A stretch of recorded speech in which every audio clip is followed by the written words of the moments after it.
Hi friends, సంబాల అంటే ఏంటి? సంబాల రహస్య రాజ్యాన్ని అర్థం చేసుకోవడం ఎలా?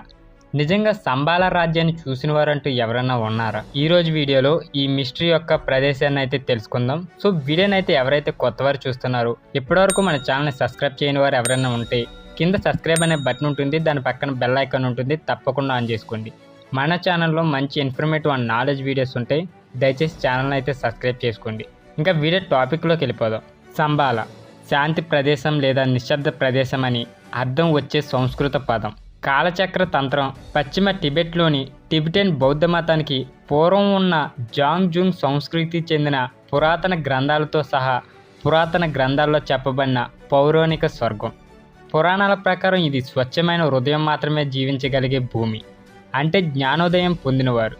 దీని ప్రకారం పురాణ బౌద్ధ రాజ్యం సంబాల అనేది ప్రేమ జ్ఞానం పాలించే ప్రదేశం అండ్ ప్రజల బాధలు కోరికలు లేదా వృద్ధాప్యం నుండి రోధ నిరోధక శక్తిని కలిగి ఉంటారు. అసలు సంబాల అంటే ఏంటి అనే ప్రశ్నకు సమాధానం ఇస్తూ అనేది అంత తేలికైన పని కాదు. సంబాల భూమిని 1000 పేర్లతో చెప్తారు. దీనిని forbidden land, land of white waters, land of radiant spirits, land of living fire, land of the living gods and land of the wonders అని కూడా పిలుస్తారు. హిందువులు దీన్ని ఆర్యవర్త అని పిలుస్తారు, అంటే విలువైన భూమి అని అర్థం.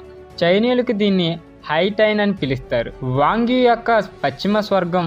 రష్యన్ పాత విశ్వాసులకు దీన్ని ఓలియోల్డా అని పిలుస్తారు, కానీ ఆసియా అంతటా దీన్ని సంబాల్లా లేదా షాంగ్రీలా అనే సంస్కృత నామంతో అయితే ప్రసిద్ధి చెందింది. The legend of the mythical land of Shambhala. Shambhala పురాణం 1000 సంవత్సరాల నాటిదని చెప్పబడింది. పౌరాణిక భూమికి సంబంధించిన ప్రస్తావన వివిధ ప్రాచీన గ్రంథాల్లో అయితే చూడవచ్చు. బోన్ గ్రంథాలు హోల్మో లింగ్రింగ్ అని పిలువబడే దగ్గర సంబంధం ఉన్న భూమి గురించి మాట్లాడుతున్నాయి. విష్ణు పురాణం వంటి హిందూ గ్రంథాలు సంబాలను కలికి జన్మస్థలంగా పేర్కొన్నాయి. విష్ణు యొక్క చివరి అవతారం కొత్త స్వర్ణయుగానికి నాంది పలుకుతుందని నమ్మేవారు. సంబాల బౌద్ధ పురాణం పూర్వపు హిందూ పురాణానికి అనుసరణ. అయితే సంబాల మొదట విస్తృతంగా చర్చించబడిన వచనం కాలచక్ర.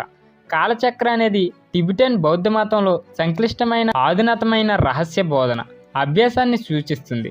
శాక్యముని బుద్ధుడు సంబాల రాజు సుచంద్ర కోరికపై కాలచక్రాన్ని అయితే బోధించాడని చెప్తారు. కాలచక్రాలోని అనేక భావనల మాదిరిగానే సంబాల ఆలోచన బాహ్య అంతర్గత ప్రత్యామ్నాయ అర్థాలను కలిగి ఉంటుంది.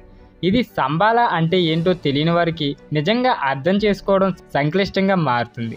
బాహ్య అర్థం సంబాల భౌతిక ప్రదేశంగా ఉందని అర్థం చేసుకుంటుంది. అయితే తగిన కర్మ ఉన్న వ్యక్తులు మాత్రమే దాన్ని చేరుకోగలరు అండ్ దాన్ని అనుభవించగలరు. బోధగయలోని 1985 కాలచక్ర దీక్ష సమయంలో 14వ దలైలామా పేర్కొన్నట్లుగా సంబాల సాధారణ దేశం కాదు. ప్రత్యేక అనుబంధం ఉన్నవారు వాస్తవానికి వారి కర్మ కనెక్షన్ ద్వారా అక్కడికి వెళ్ళగలుగుతారు. అయినప్పటికీ అది మనం కనుగొనగలిగే భౌతిక ప్రదేశం కాదు. ఇది స్వచ్ఛమైన భూమి. మానవ రాజ్యంలో స్వచ్ఛమైన భూమి అని మాత్రమే మనం చెప్పగలం. ఒక వ్యక్తికి యోగ్యత నిజమైన కర్మ సంబంధం ఉంటే తప్ప ఒకరు వాస్తవానికి అక్కడికి చేరుకోలేరు. అసలు సంబాల ప్రవచనాలు ఏంటి? టిబెటన్ మత బోధనలో సంబాల భావన ముఖ్యమైన పాత్ర పోషిస్తుంది. భవిష్యత్తు గురించి టిబెటన్ పురాణాల్లో ప్రత్యేక ఔచిత్యం ఉంది. భౌతికవాదం యొక్క భావజాలం భూమిపై వ్యాపించడంతో మానవజాతి క్రమంగా క్షీణించడాన్ని కాలచక్ర ప్రవచించింది. ఈ భావజాలాన్ని అనుసరించే అనాగరికులు దుష్టరాజు క్రింద ఐక్యమే జయించడానికి ఏమీ మిగిలిలేదని భావించినప్పుడు సంబాల మంచు పర్వతాలను బహిర్గతం చేయడానికి పొగమంచు ఎగురుతుంది. అనాగరికులు భయంకరమైన ఆయుధాలతో కూడిన భారీ సైన్యంతో సంబాలపై దాడి చేస్తారు. అప్పుడు సంబాల రాజు చీకటి శక్తులు అని పిలువబడే వాటిని ఓడించడానికి ప్రపంచవ్యాప్త స్వర్ణయుగానికి నాంది పలికేందుకు భారీ సైన్యంతో సంబాల నుండి అయితే ఉద్భవిస్తాడు. ప్రభాస్ నటిస్తున్న కల్కి సినిమాలో డైలాగ్ కూడా ఇదే ఉంటుంది. సో ఇది బౌద్ధ మతంలో నుంచి తీసుకున్న డైలాగ్ అన్నమాట. కాలచక్ర భవిష్యత్ యుద్ధాన్ని ప్రవచించినప్పటికీ ఇది హింసను నిషేధించే బౌద్ధ బోధనాల ప్రమాణాలకు విరుద్ధంగా అయితే కనిపిస్తుంది. ఇది కొంతమంది వేదాంతవేత్తలు యుద్ధాన్ని ప్రతీకాత్మకంగా అర్థం చేసుకోవడానికి దారితీసింది. కాలచక్ర అనేది వ్యక్తులపై హింసను సమర్థించడం లేదు, కానీ అంతర్గత దెయ్యాలు ధోరణులకు వ్యతిరేకంగా మతపరమైన అభ్యాసకుడి అంతర్గత పోరాటాన్ని సూచిస్తుంది. సంబాల దాచిన ప్రదేశం విదేశీ విశ్వాసాలతో దాని విలీనం ఎలా ఉంది? సంబాల యొక్క పురాణ కథ పాశ్చాత్యుల యొక్క విచిత్రమైన శ్రేణి ఆకర్షించింది. వారు దాన్ని విదేశీ పురాణాలు నమ్మకాలతో కలిపి అసలైన దానితో తరచుగా గందరగోళానికి గురిచేసే ఆలోచనల యొక్క విశ్వాసం సృష్టించారు.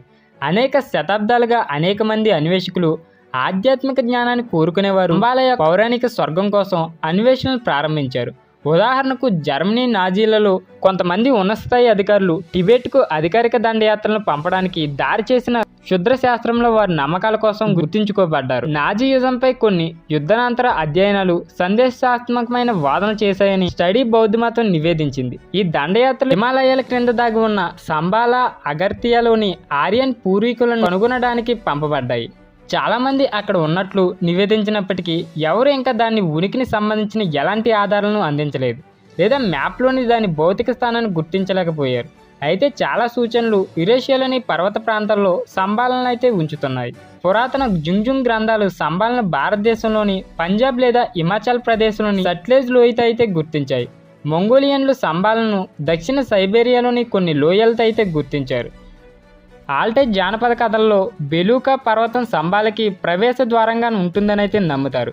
ఇంతలో ఆధునిక బౌద్ధ పండితులు సంబాల హిమాలయాల యొక్క ఎత్తైన ప్రాంతాల్లో ఎప్పుడూ మెక్లిక్ గన్ చుట్టూ ఉన్న దౌలధర్ పర్వతాలని పిలువబడుతున్నారని నిర్ధారించారు. కొన్ని పురాణాల ప్రకారం సంబాల ప్రవేశ ద్వారం ఒక రిమోట్ లోపల దాగి ఉంది. టిబెట్లోని పాడుబడిన మఠం సంబాల సంరక్షకులుగా పిలువబడిన జీవులు కాపలాగా అయితే ఉన్నాయట. కొందరు సంబాల ఎప్పుడు కనుగొనబడలేదనే వాస్తవం చాలా సరళమైన వివరణకైతే కలిగి ఉంది. సంబాల భౌతిక వాస్తవికత యొక్క అంచున ఉంది. ప్రపంచాన్ని దాని వెలుపల ఒకదానితో కలుపుతున్న వారధిగా ఉందని చాలామంది అయితే నమ్ముతారు. చాలామంది సంబాలను పురాణాల యొక్క కాల్పనిక అంశంగా విస్మరించినప్పటికీ ఇతరుల సంబాల మీద నమ్మకం ఒకరోజు ఈ ఆదర్శధామ రాజ్యాన్ని కనుగొనాలనే అంతర్గత కోరికనైతే రేకెత్తిస్తుంది. సో నిజంగా సంబాలను చూసిన వారంటూ ఎవరూ లేరు, కానీ ఉందని చాలామంది అయితే నమ్ముతారు. ఇది ఎప్పటికీ ఒక మిస్టరీగానే ఉండిపోతుంది. సో ఈ వీడియోని ఇక్కడితో ఎండ్ చేస్తున్నాను. వీడియో కనుక మీకు నచ్చినట్లయితే తప్పకుండా లైక్ చేసి షేర్ చేయండి. అలాగే ఇలాంటి మరిన్ని మంచి వీడియోస్ కోసం మన ఛానల్ తప్పకుండా సబ్స్క్రైబ్ చేయండి. మళ్ళీ మంచి వీడియోతో నెక్స్ట్ మీ ముందుకు వస్తాను. అంతవరకు బై బై, టేక్ కేర్.